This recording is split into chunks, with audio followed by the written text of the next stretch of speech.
Is your Kia Sorento constantly dropping its Apple CarPlay connection during your drive? Statistically, the vast majority of these connection drops aren't software bugs, but simple cable failures.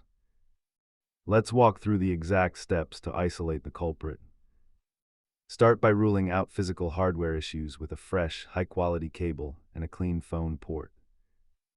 If the phone and cable are fine, the issue might be hidden within the vehicle's infotainment system. A fresh handshake between your phone and the Kia often resolves lingering communication errors. Try these DIY steps before paying a diagnostic fee at the dealership.